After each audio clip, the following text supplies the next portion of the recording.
ಎಲ್ಲರಿಗೂ ನಮಸ್ಕಾರ. ಇವತ್ತಿನ ರೆಸಿಪಿ ಒಂದು ಹಳೆಯ ಕಾಲದ ರೆಸಿಪಿ. ಹಿಂದಿನ ಕಾಲದಲ್ಲಿ ಮಾಡ್ತಿದ್ದಂತಹ ಒಂದು ಮಣ್ಣಿ ಹೇಳಿದ ಕೂಡಲೇ ಇದು ರಾಗಿಯ ಮಣ್ಣಿ ಅಲ್ಲ, ಮೆಂತೆಯ ಮಣ್ಣಿ.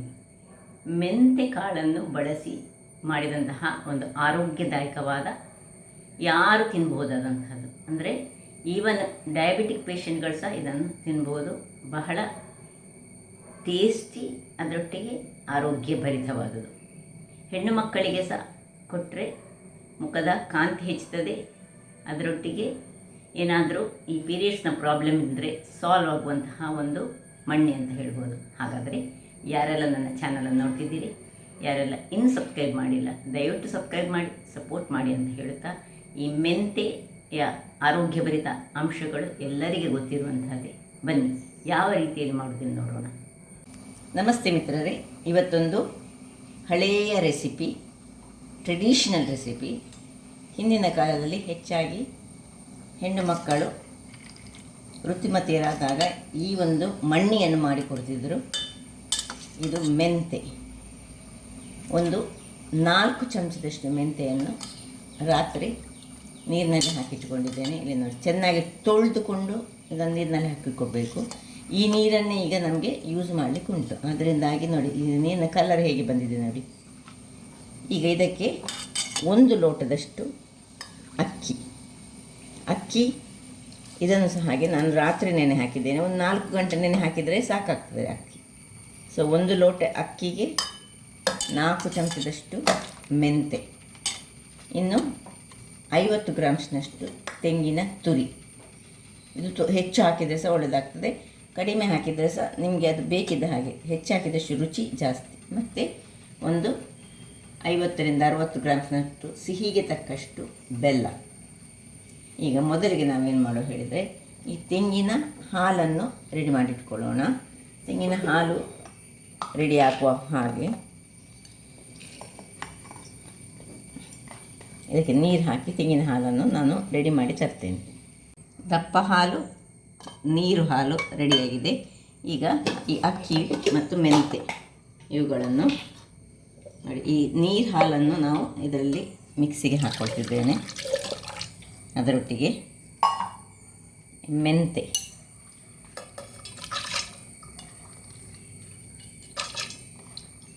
ಹಾಕೊಳ್ಳೋಣ. ಈ ನೀರು ಸಹ ಮತ್ತೆ ಬೇಕು, ನೀರನ್ನು ನಾವು ಅದು ಕುದಿಸುವಾಗ ಇದನ್ನು ಯೂಸ್ ಮಾಡಿಕೊಳ್ಬೇಕು. ಅಥವಾ ಇಲ್ಲಿಗ ಅಗತ್ಯ ಇದ್ದರೆ ಇದಕ್ಕೆ ಸಹ ನೀರು ಹಾಕಿದರೆ ಆಗ್ತದೆ. ಈಗ ಇಲ್ಲಿ ಅಕ್ಕಿಯ ನೀರನ್ನು ಹಾಕ್ಕೊಳ್ಬೇಡ, ಅಕ್ಕಿ ಕ್ಲೀನ್ ಮಾಡಿದ್ದನ್ನು ಇದರಲ್ಲಿ ಹಾಕ್ಕೊಂಡು ಸ್ವಲ್ಪ ಉಪ್ಪನ್ನು ಸೇರಿಸ್ಕೊಳ್ತಿದ್ದೇನೆ. ಉಪ್ಪು ಹಾಕ್ಕೊಂಡು ಇದನ್ನು ಚೆನ್ನಾಗಿ ಒಳ್ಳೆ ಫೈನಾಗಿ ಗ್ರೈಂಡ್ ಮಾಡಿಕೊಂಡು ತರ್ತೇನೆ. ವೀಕ್ಷಕರೇ, ಇಲ್ಲಿ ನೋಡಿ, ಈ ರೀತಿಯಾಗಿ ಗ್ರೈಂಡಾಗಿ ಬರಬೇಕು. ಇದೀಗ ಇದನ್ನೀಗ ಒಳ್ಳೆ ನೀರು ಮಾಡ್ಕೊಳ್ಳೋಣ. ಎಲ್ಲ ಮೆಂತೆ ನೀರನ್ನು ಇದಕ್ಕೆ ಮೊದಲಿಗೆ ಹಾಕ್ಕೊಳ್ತಿದ್ದೇನೆ ನೋಡಿ. ಮೆಂತೆಯ ನೀರು ಹಾಕ್ಕೊಂಡು ಒಮ್ಮೆ ಸ್ವಲ್ಪ ಕಲಡಿಸ್ಕೊಳ್ಳೋಣ. ಇನ್ನು ಇದರಲ್ಲಿಯೇ ಸ್ವಲ್ಪ ತೆಂಗಿನ ಹಾಲನ್ನು ಸಹ ಹಾಕ್ಕೊಳ್ತಿದ್ದೇನೆ.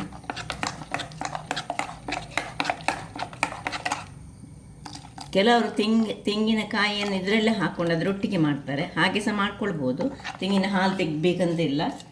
ಇದು ಗ್ರೈಂಡ್ ಮಾಡುವಾಗಲೇ ತೆಂಗಿನ ತುರಿಯನ್ನು ಇದರೊಟ್ಟಿಗೆ ಹಾಕ್ಕೊಂಡು, ಆದರೆ ರುಚಿ ಹೀಗೆ ಮಾಡಿದರೆ ತುಂಬ ಚೆನ್ನಾಗಿ ಬರ್ತದೆ.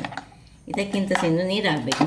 ನೀರು ಹಾಕ್ಕೊಳ್ಳೋಣ. ಅದರ ಮೊದಲು ಇಲ್ಲಿ ಒಂದು ಬಾಣಲೆಯನ್ನು ಬಿಸಿಯಾಗಲಿಕ್ಕೆ ಇಟ್ಕೊಂಡಿದ್ದೇನೆ. ಅದಕ್ಕೆ ಸ್ವಲ್ಪ ತುಪ್ಪವನ್ನು ಈಗ ಹಾಕ್ಕೊಳ್ತಿದ್ದೇನೆ. 1 ಚಮಚ ಅಥವಾ 2 ಚಮಚ ನಿಮಗೆ ಬೇಕಿದ್ದರೆ ತುಪ್ಪ ಚೂರು ಬಿಸಿ ಆಗಲಿ. ತುಪ್ಪ ಬಿಸಿ ಆಯಿತು. ತುಪ್ಪ ಬಿಸಿ ಆಗುವಾಗ ಇದನ್ನು ಇದಕ್ಕೆ ಶಿಫ್ಟ್ ಮಾಡ್ಕೊಳ್ತಿದ್ದೇನೆ. ಉರಿ ಈಗ ಮೊದಲಿಗೆ ಸಣ್ಣದಾಗಿ ಇಟ್ಕೊಳ್ಳೋಣ. ನೋಡಿ, ಮೆಂತೆಯ ಘಮ ಉಂಟಲ್ಲ, ಭಯಂಕರ ಚೆನ್ನಾಗಿ ಬರ್ತಾ ಉಂಟು. ಈಗ ಇದಕ್ಕೆ ಪುನಃ ಸ್ವಲ್ಪ ನೀರು, ಇಲ್ಲಿಗೆ ನೀರನ್ನು ಹಾಕ್ಕೊಳ್ತಿದ್ದೇನೆ ನೋಡಿ.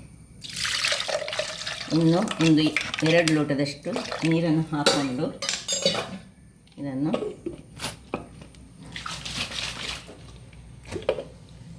ಒಳ್ಳೆ ನೀರು ಮಾಡ್ಕೊಳ್ತಿದ್ದೇನೆ. ಚೆನ್ನಾಗಿ ನೀರಾದದನ್ನು ಕೂಡಲೇ ನಾವೀಗ ಇದನ್ನು ತಿರುಗಿಸ್ಕೊಳ್ಬೇಕು, ಚೆನ್ನಾಗಿ ತಿರುಗಿಸಿ. ಆಲ್ರೆಡಿ ನಾವು ಉಪ್ಪೆಲ್ಲ ಹಾಕಿದ್ದೇವೆ. ಈಗ ಬೆಲ್ಲವನ್ನು ಹಾಕೊಳ್ಳೋಣ. ಬೆಲ್ಲ ನಮಗೆ ಎಷ್ಟು ಸ್ವೀಟ್ ಬೇಕು ಆ ಸ್ವೀಟಿನ ತಕ್ಕ ಬೆಲ್ಲವನ್ನು ಹಾಕೊಳ್ಳೋದು.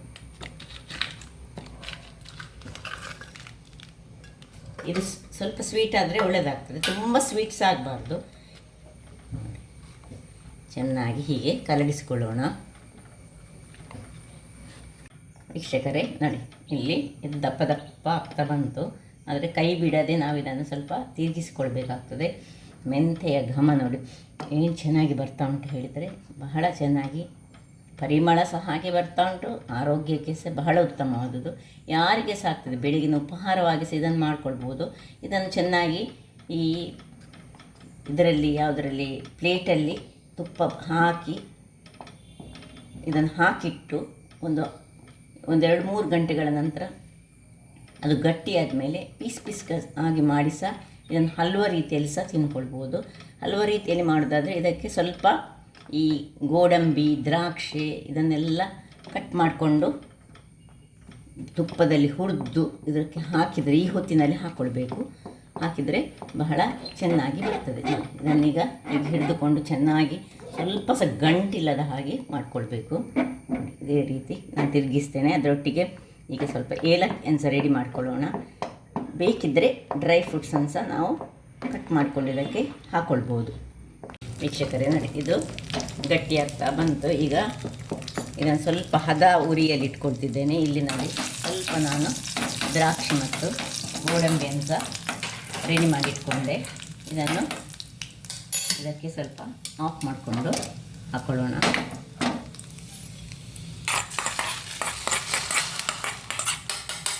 ಸ್ವಲ್ಪ ಹೆಚ್ಚು ತುಪ್ಪವನ್ನು ಹಾಕ್ಕೊಂಡು ಅದರೊಟ್ಟಿಗೆ ಹಾಕಿದರೆ ಬಹಳ ಚೆನ್ನಾಗಿ ಬರ್ತದೆ. ಇನ್ನು ಪುನಃ ಸ್ವಲ್ಪ ತಿರುಗಿಸ್ಕೊಂಡು ಇಲ್ಲಿ ಏಲಕ್ಕಿ ರೆಡಿ ಮಾಡಿದ್ದೇನೆ.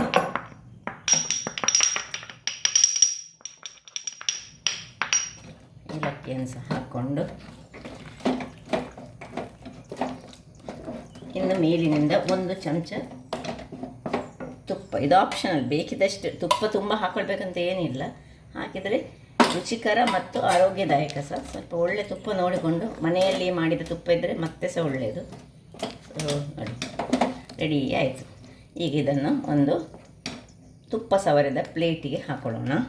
ಇದೀಗ ಹೀಗೆ ಒಳ್ಳೆ ನೀರು ಮಾಡಿಕೊಳ್ಬೇಕು, ಇಲ್ಲದಿದ್ದರೆ ಅದು ಬೇಯುವುದಿಲ್ಲ. ನೋಡಿ ಅದರಲ್ಲಿ ಹೀಗೆ ಚೆನ್ನಾಗಿ ಇದರಲ್ಲಿ ಹೀಗೆ ತಿರುಗಿಸಿಕೊಳ್ಳೋದು ವೆರಿ ಇಂಪಾರ್ಟೆಂಟ್.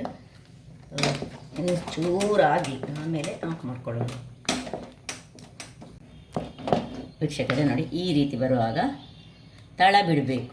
ತಳ ಬಿಡುವಾಗ ನಾವು ಇದನ್ನು ಆಫ್ ಮಾಡಿಕೊಳ್ಳೋಣ. ಇಲ್ಲಿ ಪ್ಲೇಟಿನಲ್ಲಿ ಸ್ವಲ್ಪ 2 ಪ್ಲೇಟ್ ಆಗ್ತದಂತ ಹಾಕ್ಕೊಂಡು ತುಂಬ ಹೊತ್ತು 1-2 ಗಂಟೆಗಳ ಕಾಲ ಇಟ್ಟರೆ ಇದನ್ನು ನಾವು ಪೀಸ್ ಆಗಿ ಕಟ್ ಮಾಡ್ಕೊಳ್ಬೋದು. ಇಲ್ಲದಿದ್ದರೆ ಸೀದಾ ಪ್ಲೇಟ್ನಲ್ಲಿ ಹೀಗೆ ಸರ್ವ್ ಸಹ ಮಾಡ್ಕೊಳ್ಬೋದು.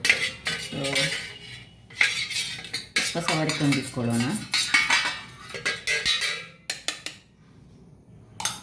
ವೀಕ್ಷಕರೇ ಇಲ್ಲಿ ಆಯಿತು. ಇದನ್ನೀಗ ಇದಕ್ಕೆ ಸ್ವಲ್ಪದಾಗಿ ಹೀಗೆ ಹಾಕ್ಕೊಂಡು ಎಲ್ಲವನ್ನು ಈ ರೀತಿ ಹಾಕ್ಕೊಳ್ತೇನೆ.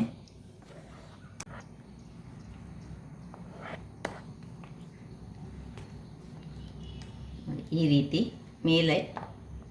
ಮೇಲ್ಮೈಯನ್ನು ಸ್ವಲ್ಪ ಕ್ಲೀನ್ ಮಾಡ್ಕೊಳ್ಳೋಣ. ಇಲ್ಲದಿದ್ದರೆ ಹೀಗೆ ಇದು ಪ್ಲೇಟ್ನಲ್ಲಿ ಹೀಗೆ ಹಾಕ್ಕೊಂಡು ನೋಡಿ, ಈ ಪ್ಲೇಟಿಗೆ ತುಪ್ಪ ಸವರಿದ ಪ್ಲೇಟಿಗೆ ಹೀಗೆ ಹಾಕಿ ಹೀಗೆ ಖಾಲಿ ಸಹ ತಿಂದ್ಕೊಳ್ಬೋದು. ಆ ರೀತಿ ಸಹ ಮಾಡ್ಕೊಳ್ಬೋದು, ಯಾವ ರೀತಿ ಸಹ ಆಗ್ತದೆ. ಸೊ ಇದು ಸ್ವಲ್ಪ ಈಗ ತಣ್ಣಗಾಗೋ ತನಕ ನಾವು ಇಟ್ಕೊಳ್ಳೋಣ. ವೀಕ್ಷಕರೇ ಇಲ್ಲಿ ನೋಡಿ, ಸ್ವಲ್ಪ ತಣ್ಣಗಾಗಿದೆ. ಸೈಡ್ಸನ್ನು ಸ್ವಲ್ಪ ತೆಗೆದುಕೊಂಡು ಇದನ್ನು ಹೀಗೆ ಡಿಮೋಲ್ಡ್ ಮಾಡ್ಕೊಳ್ಳೋಣ.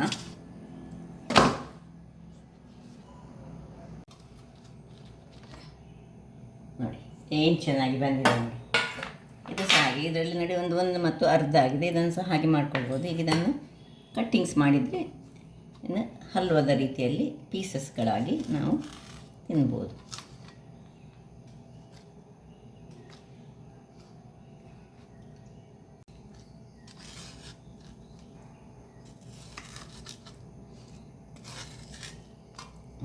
ಈ ರೀತಿಯಾಗಿ ನಾವು ತೆಗೆದುಕೊಂಡು ಪೀಸಸ್ ನೋಡಿ ಹೀಗೆ ಬರ್ತದೆ.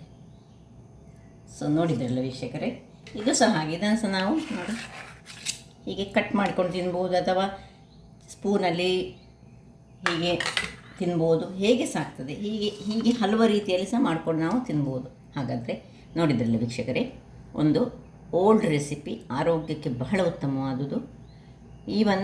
ಇದನ್ನು ನಾವು ಡಯಾಬಿಟಿಕ್ ಪೇಷಂಟ್ಗಳಿಗೆ ಸಹ ಇದನ್ನು ಕೊಡ್ಬೋದು.